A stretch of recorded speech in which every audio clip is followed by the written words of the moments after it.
Olá, estamos de volta com o programa Direito na TV, nosso terceiro e último bloco, aqui com o doutor, professor Henrique Besser. Doutor, com relação à denominada ortotanásia, o senhor poderia nos explicar do que se trata e qual a previsão do Código de Ética Médica sobre essa relevante questão, professor? Essa questão da ortotanásia, o termo, ele é quase que um neologismo, a partir de um termo muito conhecido, que é a eutanásia, certo? Então, a eutanásia seria quando alguém, e mais frequentemente um profissional médico, ele abrevia a vida, ou seja, ele atua para abreviar a vida de alguém, que se encontra em intenso sofrimento por uma doença intratável. Essa seria basicamente a definição de eutanásia. É uma morte piedosa. Ela é movida pela piedade.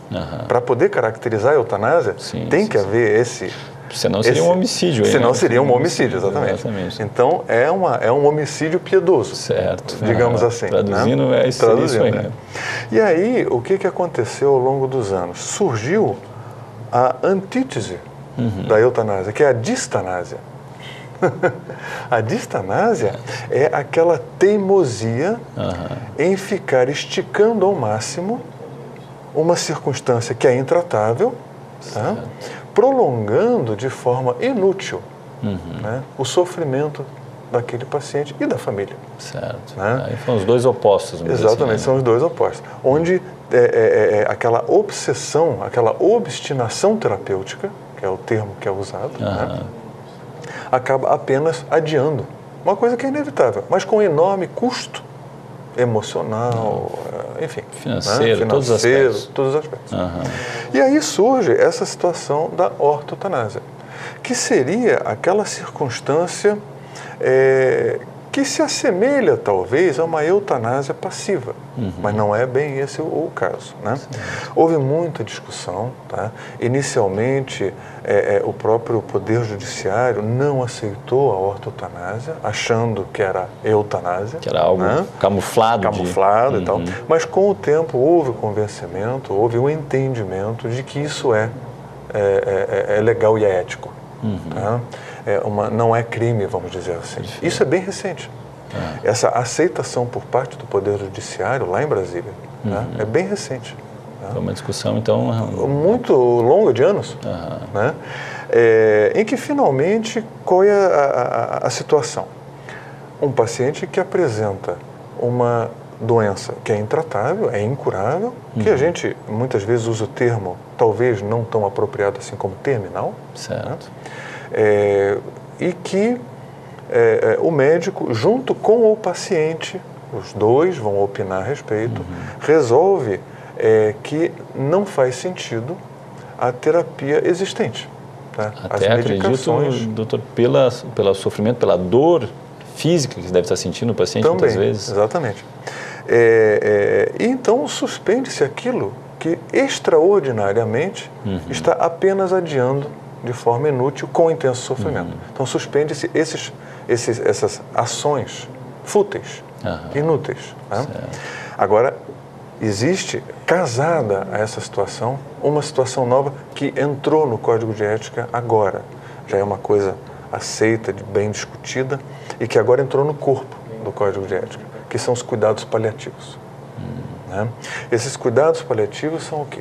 São aqueles cuidados que garantem a dignidade do ser humano, daquele paciente que sofre, que é portador de uma doença incurável, está em intenso sofrimento físico e espiritual, e os cuidados paliativos vão trazer o conforto necessário para que esse caminho se resolva da melhor maneira para o paciente.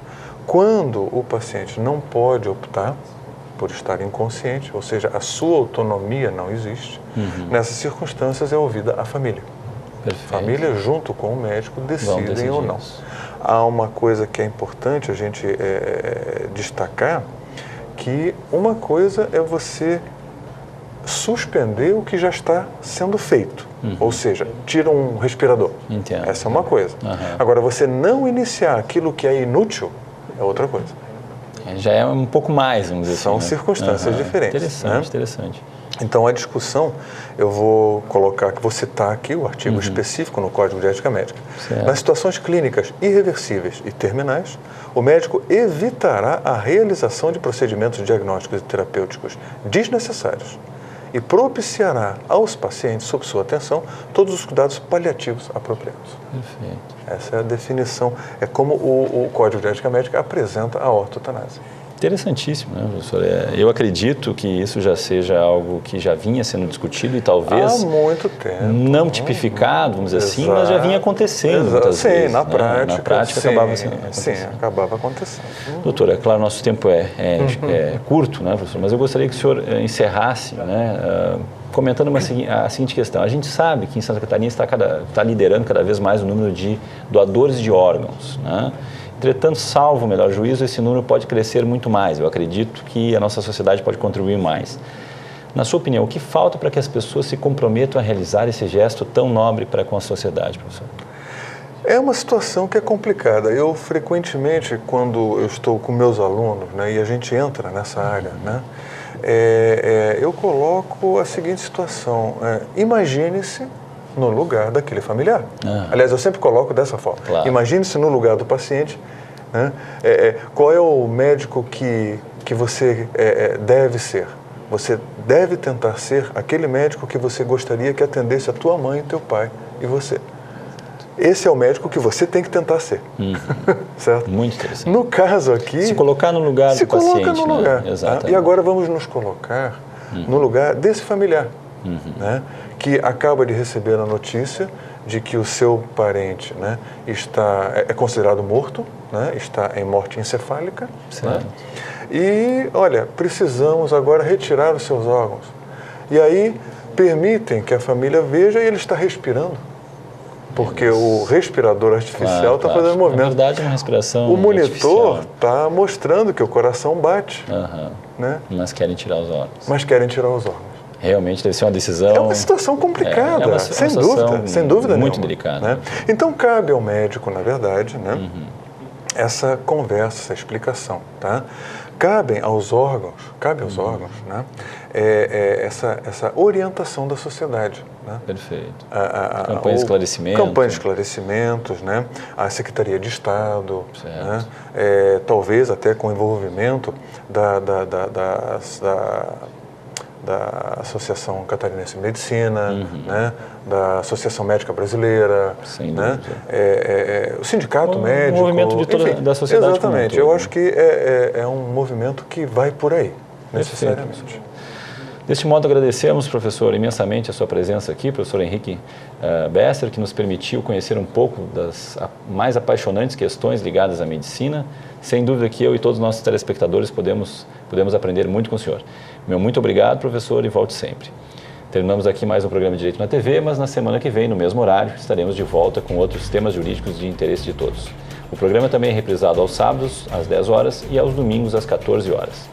Mande as suas críticas e sugestões para o e-mail da produção. Um forte abraço e meu muito obrigado pela sua audiência. Até logo.